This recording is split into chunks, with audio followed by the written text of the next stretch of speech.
Baik, saya kira ini hanya mengingatkan kembali bahwa ada sebenarnya tidak terlalu fundamental, tapi ada sedikit apa namanya ya perbedaan minor lah ya, karena KLPD diatur oleh dua peraturan ini ya.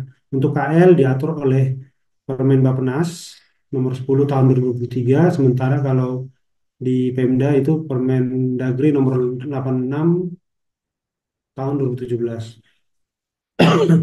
Jadi setelah Bapak Ibu menyusun mengidentifikasi potensi permasalahan isu-isu strategis tambahannya di Pemda, kemudian di KL ada merumuskan visi misi, kalau di Pemda lebih kepada menganalisis apa namanya mengidentifikasi visi misi kepala daerah, maka langkah berikutnya adalah merumuskan tujuan dan sasaran. Ini mungkin saya bisa sampaikan di kira-kira begini kalau KL ya. Jadi setelah mengidentifikasi kondisi umum dan permasalahan, kemudian menyusun visi misi, lalu lanjut ke penyusunan tujuan dan sasaran strategis. Setelah itu baru bab-bab berikutnya. Kalau di Pemda kurang lebih seperti ini, hanya di Pemda tidak ada secara khusus merumuskan visi misi karena memang langsung eh, apa namanya mensupport visi misi kepala daerah. Tapi di dalam bab ini nanti akan dianalisis visi misi kepala daerah dan kemudian isu-isu strategis perangkat daerah, lalu menyusun tujuan dan sasaran jangka menengah. Kurang lebih begitu ya. Jadi oke, kita balik dulu. Jadi menurut Permen Bappenas, tujuan itu merupakan penjabaran visi ya. Nah, itu sedikit perbedaannya Bapak Ibu. Kalau di KL itu harus menjabarkan visi misi dulu, baru tujuan merupakan penjabaran visi misi. Memang ini menggunakan konsep atau teori strategic planning yang berlaku secara internasional ya Bapak Ibu. Jadi tujuan itu merupakan penjabaran visi, nanti alat ukurnya atau eh, bagaimana cara mengukur pencapaian tujuan itu dilengkapilah dengan sasaran strategis sebagai ukuran, sorry maaf, sasaran strategis sebagai ukuran kinerja ya. Jadi ini berlaku untuk KL, tujuan itu harus dilihat dulu dari visi misi ya. Visi misi baik nanti isu permasalahan atau potensi yang dimiliki oleh KL, kemudian rumuskan visi misi tersebut tadi menjadi tujuan, lalu lengkapi dengan sasaran strategis sebagai alat ukur kinerjanya.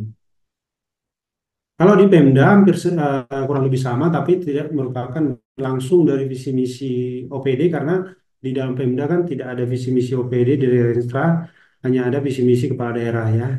Nah, itu tetap saja sebenarnya dalam prakteknya kita tetap melihat visi misi kepala daerah tadi, lalu kita merumuskan tujuan yang mau dicapai oleh OPD dalam 5 tahun ke depan. Jadi ini hanya apa namanya ya rumusannya yang agak berbeda, tetapi dalam prakteknya itu bisa hampir mirip sebetulnya ya Bapak Ibu.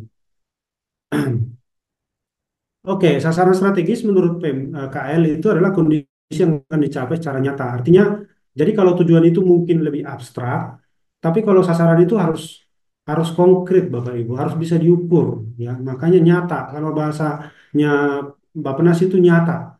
Nyata itu berarti sesuatu yang bisa diukur, sesuatu yang bisa diwujudkan, sesuatu yang konkret bisa dievaluasi. Benar nggak tidak? Ya. Kalau tujuan mungkin lebih abstrak ya, misalnya. eh, Menurunkan tingkat kemiskinan itu masih abstrak. Abstrak dalam arti masih normatif lah ya. Tidak ada alat ukur di sana. Tapi kalau misalnya secara strategis menurunkan tingkat kemiskinan menjadi atau sebanyak 2%, itu nyata, harus nyata Bapak Ibu sekalian. Jadi itu perbedaan antara tujuan dan sasaran strategis. Nah, sama dengan Pemda di OPD juga. Jadi ini kayak rumusan kondisi. Jadi sesuatu apa ya achievement lah ya. Jadi bedanya tujuan sama sasaran itu apa kira-kira? Kalau tujuan lebih kepada kondisi, tapi kalau sasaran itu lebih kepada achievement ya, yang bisa dicapai. Kurang lebih begitu ya, Bapak Ibu sekalian. Jadi menggambarkan tercapainya tujuan. Jadi apa hubungan antara tujuan dan sasaran strategis? Tujuan dan sasaran strategis itu kayak dua sisi mata uang, Bapak Ibu. Tujuan hanya akan menjadi tujuan yang baik, yang benar, yang lengkap kalau ada sasaran strategis. Sasaran strategis hanya akan menjadi sasaran strategis yang bisa diukur kalau tujuannya sudah dirumuskan. Jadi seperti satu sisi sama-sama saling melengkapi itu bisa bersama, tidak bisa berdiri tanpa tujuan. Jadi itu dari pencapaian hasilnya. Jadi tujuan itu lebih ke pencapaian hasil ya. Oke, kita lanjut. Nah, ini definisi tujuan berdasarkan beberapa teori ya Bapak Ibu ya. Jadi ini tujuan itu bisa disebutkan sebagai keinginan atau keadaan yang ingin dicapai. Jadi memang ini adalah kondisi akhir yang ingin kita capai. Kira-kira kita mau PD atau OPD kita apa ya, mewujudkan kondisi apa, kurang lebih begitu ya. Jadi apa sih tujuan dari dinas pendidikan misalnya? Apa sih tujuan dari dinas kesehatan misalnya? Atau apa tujuan Polri menciptakan keamanan gitu ya, menciptakan pelayanan masyarakat misalnya.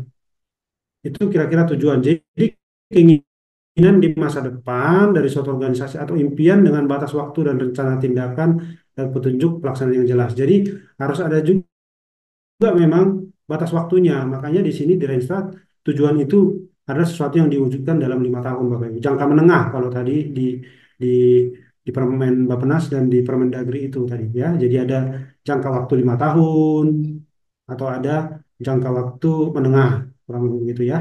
Saya kira tujuan tidak perlu kita banyak menghasilkan teori-teori ya Bapak Ibu ya. Dan sasaran strategis ini dua sisi mata uang. Tujuan itu adalah sesuatu yang ingin diwujudkan di 5 tahun ke depan. Sasaran strategis adalah alat ukur kerjanya. Jadi bagaimana mengukur tujuan bisa tercapai itu sasaran strategis lah. Bisa kita lihat. Nah, seringkali memang di sinilah tantangannya. Tujuannya mengatakan A, sasaran strategisnya mengatakan B, atau tujuannya mengatakan penurunan kemiskinan, sasaran strategisnya adalah peningkatan taraf hidup masyarakat. Ya, jadi bisa dihubungkan nggak? Bisa sebenarnya, tapi ya harus dihubungkan gitu. Kalau bisa sasaran strategis itu langsung merepresentasikan apa kata tujuan. Lanjut dulu ya. Nah, ini tadi saya sudah sampaikan Bapak Ibu, jadi apa yang kita bicarakan ini adalah pada tahap yang ketiga atau keempat pada penyusunan Renstra, KL, dan OPD ya.